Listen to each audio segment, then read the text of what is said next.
Good evening. Patricia Kane, taxpayer and resident, alumni of Rochester High School class of '69, and lived in the city for 65 and a half years, and proud of it until this point.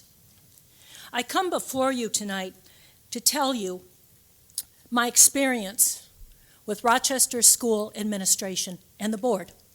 But I want to say something first.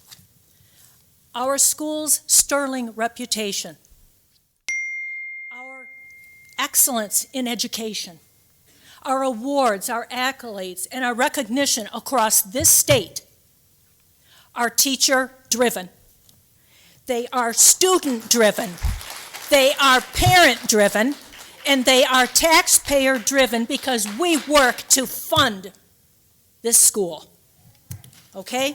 So I am very upset and irritated because the administration and this board saw fit to call people liars, to have no memory, to not recall anything, to not know who they hired does what, to say I pay them an hourly rate, but I don't know what the hourly rate is for the attorneys for cease and desist.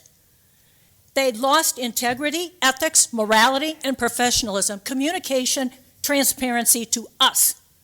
When I pay a man salary, I don't care if it's 10 cents to the dollar, $21,000 a month, and this is what I get?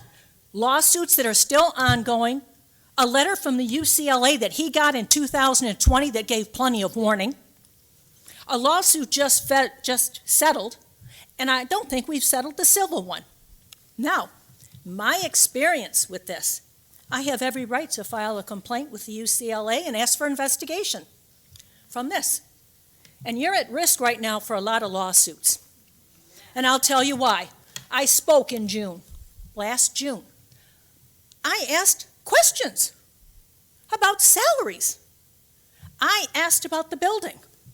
2 days later, I got a call from the Rochester School Administration. I was vetted.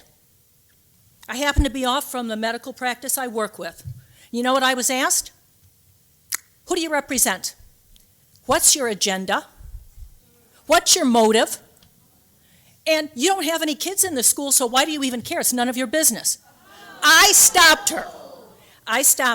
And I said, are you telling me as a taxpayer I can't ask a question? No. I said, well, you just said that. Meanwhile, the entire time in the background is a garbled man's voice giving instructions. I stopped her. I said, am I on speakerphone? Click. No. I said, tell me, who's there? I named 2 names.